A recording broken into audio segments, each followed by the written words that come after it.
John was, you know, he was a sweetheart. He was he was truly one of the funny guys, naturally funny. He was great. He was great at Second City.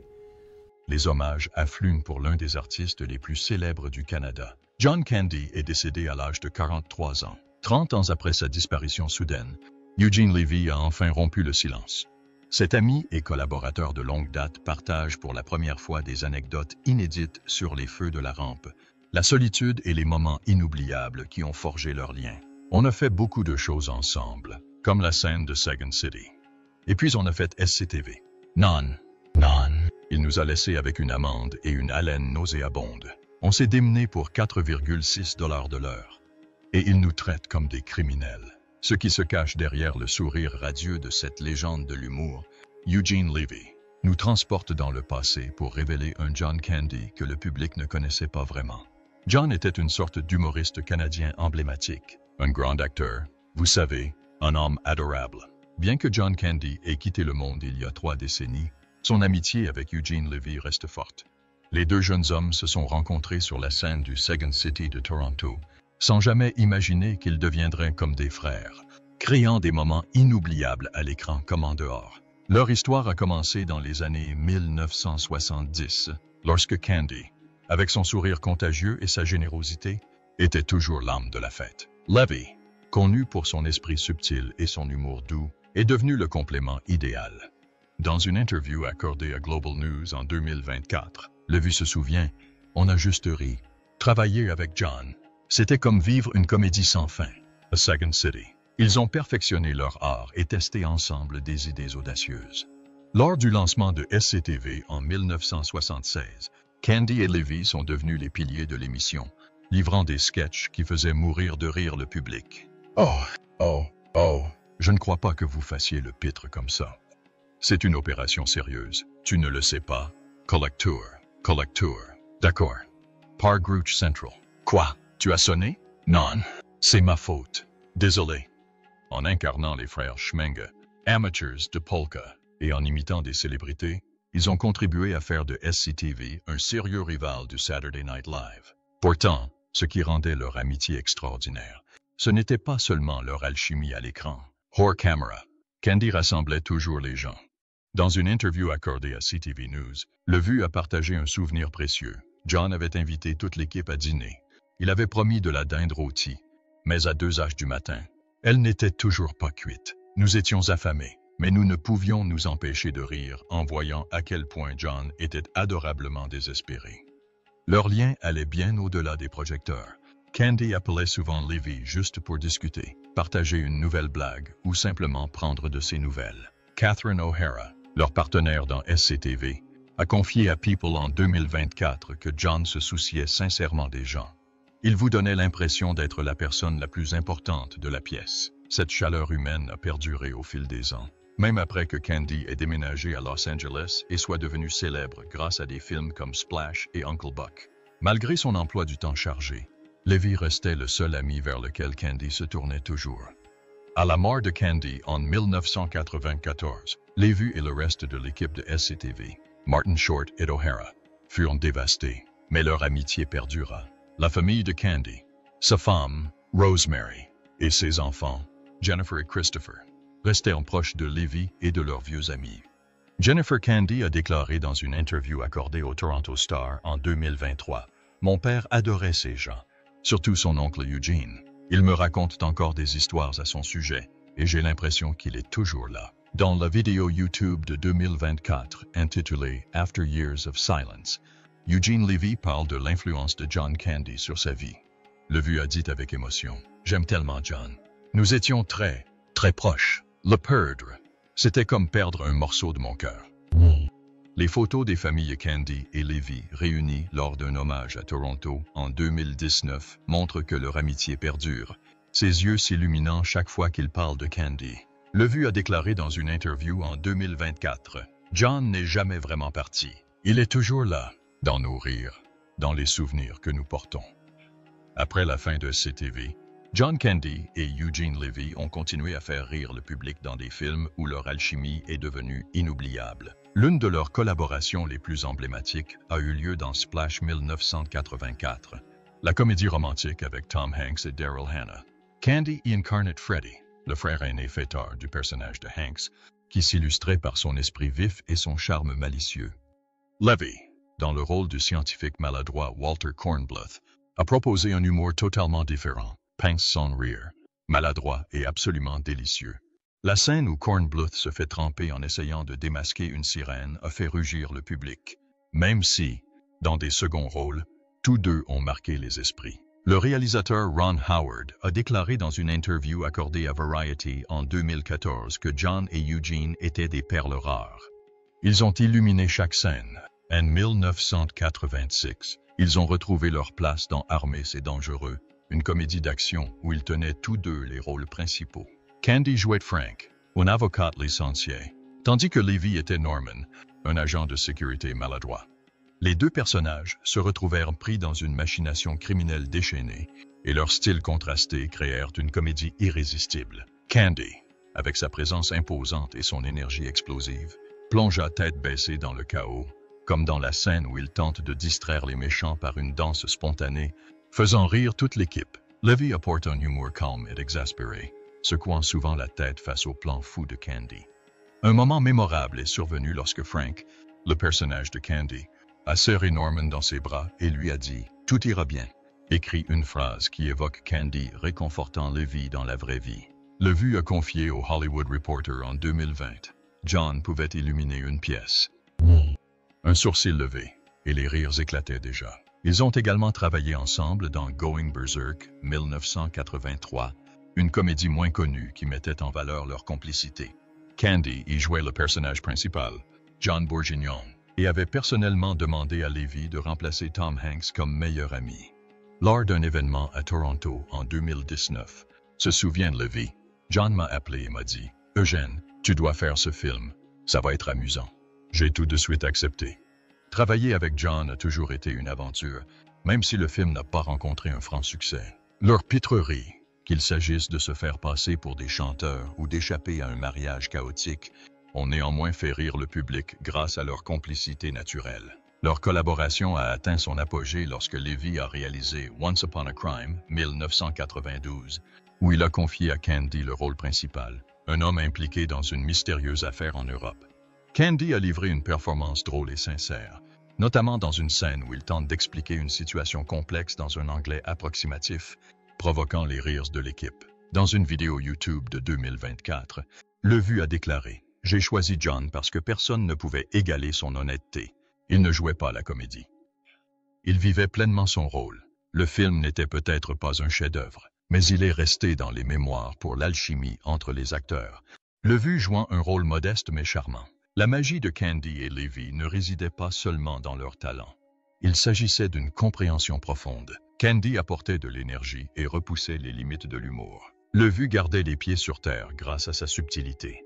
Dans une interview accordée à CTV News en 2025, Levy déclarait « John pouvait vous faire rire, mais il pouvait aussi vous faire ressentir l'essence même du personnage. » La scène finale d'Armed and Dangerous, où les deux hommes souriaient après avoir survécu au chaos, rappelait qu'ils n'étaient pas seulement des co-stars, mais de véritables partenaires. Cette connexion a donné naissance à des moments intemporels qui font encore sourire les gens lorsqu'ils se souviennent de ce duo légendaire, Un talent intemporel. John Candy était plus qu'un simple humoriste. C'était un acteur doté d'un don rare pour toucher le cœur de son public. Eugene Levy a toujours valorisé ce talent et estimait qu'il n'avait jamais reçu la reconnaissance qu'il méritait. Dans Planes, Trains and Automobiles, 1987, Candy incarne Del Griffith, un vendeur d'anneaux de rideaux de douche joyeux mais solitaire qui partage un parcours tumultueux avec le personnage de Steve Martin. Ce rôle marque un tournant dans la carrière de Candy, où il mêle avec brio humour et profonde tristesse. Dans la scène du monologue à l'aéroport, Del révèle sa vie de sans-abri, sans famille, cachant sa douleur derrière des anecdotes joyeuses, et le silence s'installe sur le plateau. Dans une interview accordée au Hollywood Reporter en 2025, Levy se souvient « J'ai vu John faire cette scène et je me suis dit qu'il n'était pas seulement un comédien. C'était un artiste. » Le réalisateur John Hughes a révélé plus tard que la scène avait fait pleurer Steve Martin, un moment exceptionnellement rare dans sa carrière. À l'époque de l'oncle Buck, en 1989, Candy avait transformé un oncle débraillé en symbole de l'amour familial. Le personnage de Buck Russell, maladroit et insouciant, a conquis les cœurs par ses gestes maladroits mais significatifs. Une scène inoubliable le montre en train de retourner une crêpe géante pour l'anniversaire de son neveu avec une pelle à neige. Un moment à la fois drôle et profondément touchant. Lors d'un événement à Toronto en 2020, a déclaré Levy, John s'est investi pleinement dans Buck. Il vous a fait croire que Buck était réel, qu'il était prêt à tout pour ses enfants. Ce rôle a consolidé Candy comme un personnage emblématique du cinéma familial des années 1980, apprécié de génération en génération. Dans l'un de ses derniers films, Cool Runnings, 1993, Candy a démontré qu'il pouvait faire plus que faire rire, il pouvait inspirer. Il a incarné Irv Blitzer, l'entraîneur de l'équipe jamaïcaine de bobsleigh, guidant des athlètes inexpérimentés vers les Jeux olympiques. Le personnage d'Irv, interprété par Candy, était sévère, drôle et profondément humain. Dans une scène mémorable, il encourage l'équipe en disant « Vous n'êtes pas seulement des athlètes, vous êtes jamaïcains ». Le moment où l'équipe défile fièrement, malgré l'absence de médailles, a fait pleurer beaucoup de monde. Dans une vidéo YouTube de 2024 intitulée « After Years of Silence », Eugene Levy évoque l'impact de John Candy sur sa vie. Levy a déclaré « John pouvait vous faire rire, puis vous donner envie de vous lever et de l'acclamer. » Sa performance a confirmé que Candy était capable de bien plus que de simples rôles comiques, reflétant sa carrière. Levy y voit plus qu'un ami. Il y voit un talent rare. Dans une interview en 2025, il a déclaré « Les gens aimaient John parce qu'il était authentique. Il était lui-même, à l'écran comme en dehors. » Les rôles de Candy ne se contentaient pas de divertir. Ils créaient un pont entre le public et des émotions authentiques, de la simple joie à la profonde empathie. C'est pourquoi, des décennies plus tard, son nom éveille encore quelque chose dans le cœur des gens. Un jour fatidique. Le 4 mars 1994, le monde perdait John Candy, laissant ses amis, sa famille et ses fans sous le choc. À seulement 43 ans, Candy succombait à une crise cardiaque lors du tournage de Wagons East à Durango, au Mexique. Sa disparition soudaine marquait non seulement la fin d'une carrière fulgurante, mais aussi une profonde perte pour ceux qui l'aimaient, en particulier son ami proche Eugene Levy. La veille de son décès, Candy débordait d'énergie sur le tournage de Wagons East. Il venait de tourner une scène hilarante qui avait fait rire l'équipe aux éclats, avec son style caractéristique. Il a ensuite appelé son collègue Richard Lewis, lui racontant avec enthousiasme la scène et évoquant son retour à Toronto. Dans une interview accordée à People en 2024, Lewis se souvient, « John m'a dit, tu vas adorer cette scène. C'est vraiment drôle. » Je n'arrivais pas à croire qu'il était parti quelques heures plus tard. Vers 4 heures du matin, Candy a été retrouvée dans sa chambre d'hôtel. Son cœur s'était arrêté. La nouvelle se répandit rapidement, déversant une vague de chagrin sur le monde du spectacle. La santé de Candy déclinait depuis quelque temps, même s'il le laissait rarement paraître. Pesant plus de 150 kilos, gros fumeur et travaillant sans relâche, il subissait une pression énorme, tant professionnelle que personnelle. Dans ses moments privés, il avouait ses inquiétudes. Selon son fils, Christopher Candy, interviewé par le Toronto Star en 2023, son père aurait dit un jour à un ami « J'ai peur de ne pas dépasser 40 ans ». Avec des antécédents familiaux de problèmes cardiaques, le risque était toujours présent. Mais Candy s'efforçait de faire rire les autres, faisant passer leur joie avant son propre bien-être. Lorsque la nouvelle de la mort de Candy parvint à Eugene Levy, il fut stupéfait. Dans une interview accordée à CTV News, Levy confia « J'ai reçu l'appel tôt le matin. Je suis resté assise là, incrédule. Je pensais que John allait rappeler. » Comme toujours, Levy, ainsi que ses collègues de SCTV, Catherine O'Hara et Martin Short, ont ressenti une perte trop grande pour être exprimée par des mots. Richard Lewis, qui avait parlé avec Candy quelques heures plus tôt, a sombré dans la dépression et a mis sa carrière d'acteur en pause pendant 1 an. Selon un article de Variety paru en 2024, Lewis a déclaré « John était la personne la plus gentille que j'ai jamais rencontrée. Le perdre, c'était comme perdre la lumière. » La famille de Candy était dévastée. Sa femme, Rosemary, et ses enfants, Jennifer et Christopher, devaient affronter un avenir sans l'homme qui représentait tout pour eux. Christopher a confié au Toronto Star « Papa travaillait toujours trop dur. Il voulait que nous soyons fiers de lui. mais il n'a pas pris soin de lui. Même dans le deuil, la famille Candy a trouvé du réconfort dans l'amour débordant de ses fans. Letters, fleurs et messages sont arrivés du monde entier, preuve de l'empreinte durable que Candy a laissée sur tant de vies. Immortal Legacy.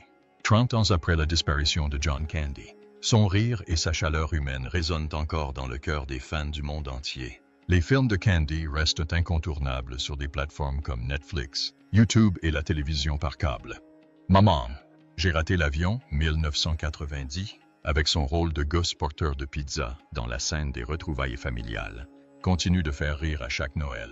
Spaceballs, 1987, ravit toujours les amateurs de comédie, avec les répliques ridicules de Candy, que Barf citait à maintes reprises, et Les Grands Espaces, 1988, où Candy affronte un ours. Il est resté gravé dans les souvenirs d'enfance de millions de personnes. Dans une publication Reddit de 2024, ses fans l'appelaient « l'homme qui a transformé les bons films en classiques ». Que ce soit dans un rôle principal ou secondaire, la présence de Candy apportait toujours un sentiment de réconfort, comme retrouver un vieil ami. La famille de Candy ressent profondément l'amour que les gens lui portent encore. Phil, Jennifer Candy, a déclaré lors d'une entrevue accordée au Toronto Star en 2023 « Mon père est toujours vivant dans ses films. Chaque fois que quelqu'un rit à cause de lui, je sais qu'il est toujours là. » Jennifer, aujourd'hui actrice et productrice, reçoit fréquemment des messages de fans qui lui racontent comment les performances de son père les ont aidés à traverser les moments difficiles. Son fils Christopher a également exprimé sa fierté. Son père n'était pas seulement un acteur, c'était une source d'inspiration. Il a déclaré dans une interview accordée à Global News en 2024 que ses mots reflètent l'impact qu'a eu Candy, non seulement en tant qu'artiste, mais aussi en tant que lumière dans la vie des gens. Son héritage se perpétue à travers divers projets hommages. Un documentaire sur sa vie et sa carrière, coproduit par Jennifer Candy, est actuellement en développement et devrait sortir en 2026, selon un communiqué de Variety paru en 2025. À Toronto, des fans se sont mobilisés pour qu'une statue soit érigée sur l'allée des célébrités canadiennes, où Candy a été honoré en 1998. Chaque année, à l'anniversaire de sa mort, des fans déposent encore des fleurs et des lettres devant son étoile en guise de hommage. Une carte, photographiée et partagée sur X en 2024, disait « Merci, John, d'avoir rendu notre enfance meilleure. » Un rêve inachevé. Dans ces derniers jours, John Candy nourrissait un projet de film touchant intitulé « L'heure magique », un secret récemment révélé par Eugene Levy qui a profondément ému ses fans. Ce n'était pas une simple comédie romantique, c'était le rêve de Candy de raconter une histoire touchante, fidèle à lui-même, même si elle n'a jamais vu le jour. L'heure magique témoigne de l'esprit créatif de Candy et de l'héritage que sa famille et ses amis s'efforcent aujourd'hui de préserver. L'histoire suit un homme d'âge mûr, maladroite, vivant dans une petite ville, en quête de l'amour après des années de solitude. Candy a écrit le scénario avec l'intention d'y tenir lui-même le rôle principal, apportant le même humour chaleureux qui caractérisait ses performances dans Uncle Buck et Cool Runnings. Dans une interview accordée à CTV News, Levy a confié que John souhaitait un film qui fasse rire, mais aussi pleurer. Candy a finalisé la première version du scénario en 1993, juste avant le début du tournage de Wagons East. Il a même demandé à Levy d'incarner le meilleur ami du personnage principal, un rôle spécialement conçu pour correspondre à son style comique subtil. Levy se souvenait. Sa voix était pleine d'émotion. John m'a appelé et m'a dit « Eugene, ce rôle est à toi. On va passer un moment formidable. » Candy a également contacté Daryl Hannah, ce co-star dans Splash, pour parler du rôle féminin principal, une femme forte mais blessée qui aide son personnage à retrouver un sens à la vie. Dans un article de People paru en 2024, Hannah se souvenait que John était tellement enthousiaste. Il voulait que l'heure magique soit une histoire d'espoir, une histoire de lumière dans les jours sombres. Candy avait prévu de coproduire le film par l'intermédiaire de sa société, Frostbacks Productions, et avait commencé à chercher un réalisateur. Le calendrier de tournage chargé de Wagons East l'a contraint à suspendre le projet. À sa mort en mars 1994, le scénario de l'heure magique a été abandonné, devenant un rêve inachevé. Récemment, Jennifer, la fille de Candy, a exprimé le vif désir de relancer l'heure magique en hommage à son père. Dans une interview accordée au Toronto Star en 2024, Elle a déclaré que son père avait écrit ce scénario avec beaucoup d'amour. Je veux le terminer. Non seulement pour lui, mais aussi pour ses fans. Elle travaille actuellement avec des producteurs pour développer le scénario, espérant enfin porter l'histoire de Candy à l'écran. Levy soutient cette idée, affirmant que si l'heure magique est réalisée, ce sera le dernier cadeau de John. Le sourire et la générosité de John Candy continuent d'illuminer les écrans et les cœurs. Même s'il n'est plus parmi nous, à travers les souvenirs d'Eugène Levy, il renaît, un ami, une légende, une source de joie infinie. Regardez un film de John Candy ce soir. Laissez son rire remplir la pièce et transmettez cet héritage au monde entier. Si vous avez aimé cette histoire, n'oubliez pas d'aimer, de partager et de vous abonner pour ne pas manquer la prochaine vidéo. Merci de nous aider à honorer John Candy.